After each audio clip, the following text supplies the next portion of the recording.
kesempatan bagi kita yang mau umroh, yang mau mungkin ke Yerusalem atau ke tempat-tempat yang lain untuk ibadah, ya, wisata ibadah itu akan mendapatkan 1 juta rupiah. Teman-teman semuanya, saya tidak akan berpanjang lebar, ya. Terima kasih atas kedatangannya, dan kepada Bapak Iko sebagai narasumber, terima kasih juga bertanya. Pembuka ya tentang spiritual finansial, karena ini panjang sebenarnya, kalau nanti banyak sekali spiritual dari berbagai agama yang selama ini kita pahami itu kurang pas. Nanti kita akan buka tadi ya, karena ada beberapa sebenarnya itu kiasan tapi itu dipraktekkan dalam hidup, diletterlekan gitu loh. Nah, jadi sebenarnya itu kiasan tapi kadang diletterlekan, akhirnya tidak membuat kehidupan umatnya itu menjadi luar biasa. Nah, kita akan bahas masing-masing tadi ya, masing-masing spiritual dari berbagai aliran kan begitu. Tapi pada intinya tadi bicara spiritual finansial, ketika spiritualnya udah baik, ya pemahaman kita sudah baik, jati diri kita sudah benar, pasti dampaknya dalam kehidupan itu juga baik. Nah, selama ini tadi ya banyak kaum agamawi ya, belum spiritual sebetulnya. Agama dengan spiritual itu berbeda ya. Agama itu sebetulnya kendaraan untuk menuju nilai-nilai spiritual. Tapi agama terkontaminasi dengan namanya doktrin, dogma. Ya, doktrin dogma itu apa? Itu pemahaman, itu pemikiran manusia ya. Dogma, doktrin, fatwa, pendapat itu sama. Nah, kadang pendapat-pendapat tadi itu berdasarkan pengalaman dia, pengalaman orang itu, ya. Penafsiran itu kan bebas. Tapi kalau spiritual itu nyambung. Apapun keyakinannya, kalau udah bicara spiritual nanti nyambung. Karena kalau kita sadari ya bahwa kita ini bersumber dari roh yang sama, dari asal yang sama, dari zat yang sama kan itu kan. Kita ini tidak terpisahkan sebetulnya, karena kita berasal dari elemen yang sama gitu loh. Tapi dengan agama kadang kita menjadi terpisah-pisahkan ya, terbingkai-bingkai kan gitu. Nah makanya kalau di spiritual tadi ketika sampai ke tingkat penyadaran bahwa kita ini sama, tidak berbeda karena kita berasal dari zat yang sama. Nah jadi artinya apa? Bagi Bapak Ibu semuanya yang saya katakan, saya tidak peduli masa lalu banyak orang ya, seperti apa masa lalumu saya tidak peduli. Karena masa lalu itu sampah, kemudian di masa lalu ada pelajaran. Tapi satu hal yang kita sadari bahwa masa depan itu masih suci. Masa depan itu masih suci, masih kosong, belum ada gambarnya apa-apa. Dan kita semua ini diberi kesempatan untuk menggambar masa depan. Nah, menggambar itu apa? Berarti cipta ya, menggambar. Di dalam imajinasi kita menggambar masa depan ya. Seperti apapun yang kita harapkan dan kita inginkan. Nah ini kekuatan tadi, kekuatan cipta tadi ya, cipta, rasa, karsa. Maka masa lalumu sekelam apapun saya tidak peduli. Saya lebih peduli dengan masa depannya banyak orang. Karena masa depan masih kosong, masih suci, belum ada gambarnya apa-apa. Dan kita semua diberi kebebasan untuk menggambar masa depan. Ya, seperti apapun yang kita inginkan dan kita harapkan.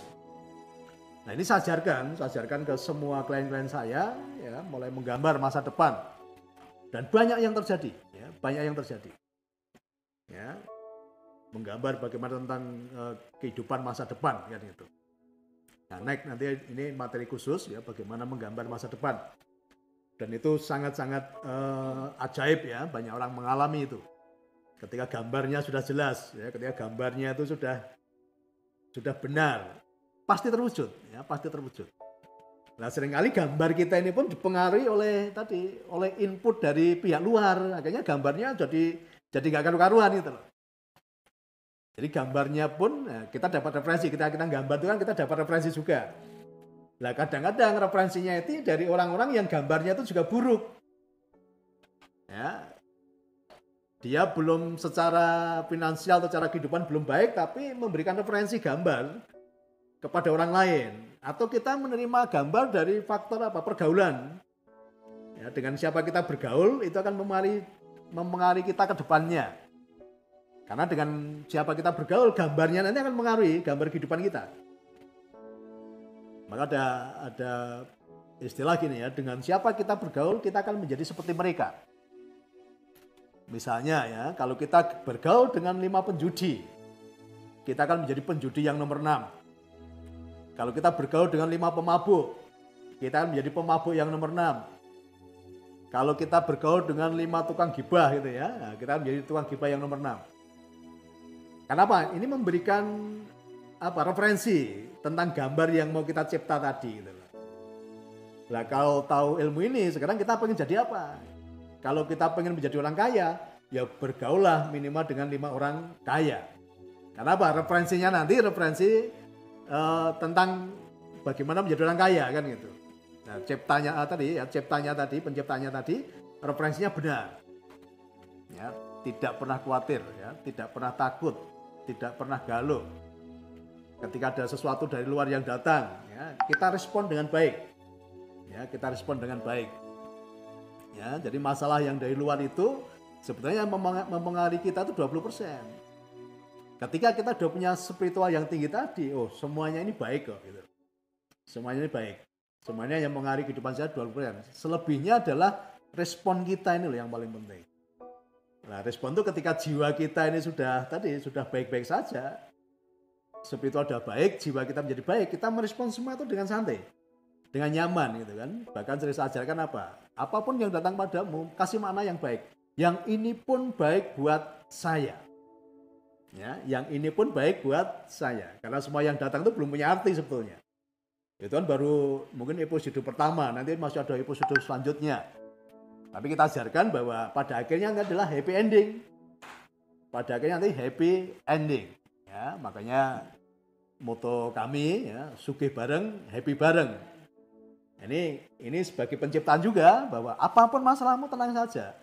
Nanti semuanya happy ending. Ini kan baru episode 1, 2, 3. Mungkin dalam proses ini mungkin sampai 50 episode kan itu. Maka jalani saja, maknai semua ini menjadi baik. Nah, jiwanya kita kuatkan dulu ya. Setelah spiritual kuat, jiwanya pasti kuat. Nah, ini yang kami lakukan. Jadi tadi kami sentuh dulu spiritualnya, kemudian jiwanya. Nanti dampaknya dalam kehidupan lahiriah itu semuanya menjadi baik. Maka kalau bicara tadi setelah wilayah spiritual kita sentuh, banyak keajaiban yang terjadi. Kami pun hampir setiap hari dibuat menangis dari cerita-cerita orang-orang yang sudah menemukan keajaiban tadi. Karena apa? Wilayah spiritualnya sudah kita benahi kan begitu. Kembalikan dulu jati dirinya. Nah, inilah yang saya mau gabungkan antara spiritual dengan finansial. Ternyata ketika secara spiritual sudah matang, secara spiritual itu sudah tercerahkan, ya imbasnya adalah ke dalam kehidupan sehari-hari. Ya, kalau di dalam teman-teman di Muslim habluminanas. Ketika kita habluminallah kita udah bagus, ya nanti imbasnya atau implementasinya adalah di habluminanas, praktek dalam kehidupan sehari-hari. Ya, kalau di Kristen ya kasihlah Tuhan Allahmu dengan segenap hatimu. Ya, ini habluminallahnya ya, dengan segenap jiwamu, dengan segenap akal budimu kan gitu. Kemudian kasihlah sesamamu manusia seperti engkau mengasihi dirimu sendiri. Nah, jadi prakteknya adalah ya ketika kita sudah punya spiritual yang bagus tadi, kita implementasikan di dalam kehidupan keseharian. Ya, ke dalam kehidupan sosial masyarakat kan gitu. Bagaimana kita membawa dampak tadi bagi orang-orang yang perlu pertolongan. Nah, inilah yang kami lakukan setiap hari ya, Tapi tadi ya sekali lagi spiritualnya kami benahi dulu. Termasuk para mentor juga spiritualnya dibenahi dulu. Jadi ketika orang ketemu kami itu tersadarkan siapa sebenarnya dia kan. Nah, maka saya juga katakan bahwa ketika ada masalah bersyukurlah, karena masalah itu bisa jadi itu menjadi tamparan. Ya, masalah itu menjadi tamparan supaya kita tersadarkan gitu loh. Ya, kami sentuh dari situ dulu ya, ketika ada masalah saya jadi dulu bersyukur. Siapa tahu dengan masalah itu adalah sebuah tamparan supaya kita sadar, ya, siapa sih sebenarnya kita ini. Kalau orang nggak sadar itu kan ditampar tuh menjadi sadar ya. Jadi, nah masalah-masalah yang datang itu bisa menjadi itu tamparan supaya kita tadi mencapai kesadaran tadi. Nah kalau sudah mencapai kesadaran nanti akan level berikutnya adalah tercerahkan. Nah jadi dalam hidup kita ini sering tadi mendapat referensi banyak orang yang itu referensinya kadang membuat banyak orang itu tidak berdaya kan gitu. Makanya kita ajarkan harus respon dengan baik, ya, bukan reaktif tapi responsif. Ini berbeda. Kalau reaktif itu orang yang berpikir dangkal, ya, merespon sesuatu dengan reaktif, ya, ada kejadian di reaktif. Reaktif ini cenderung nanti membawa masalah. Tapi kalau responsif ini perlu dipikir panjang, kemudian diterima dengan hati yang nyaman tadi kan itu, bahwa semuanya baik-baik saja kan itu, ya. Ketemu jati diri, setelah ketemu jati diri akhirnya terjadi apa? Kesadaran, ya, sadar siapa kita sebenarnya. Setelah sadar nanti masuk ke level yang lebih tinggi adalah level pencerahan. Nah kalau udah ke pencerahan ini udah luar biasa, ya. Nanti maka ada kata-kata di dalam falsafah Jawa, spiritual Jawa, ya, yang saya suka sampaikan dan itu menjadi pegangan kami juga. Ada istilah apa? Cipto rasa karso, ya. Cipto ini orang-orang yang sudah tercerahkan nanti akan mengalami hal seperti itu. Cipto rasa karso, kita bisa mencipta, ya, melalui pikiran kita ini kita bisa mencipta.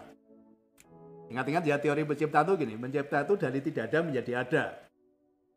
Dan penciptaan itu dimulai dari pikiran, alam imajinasi, ya.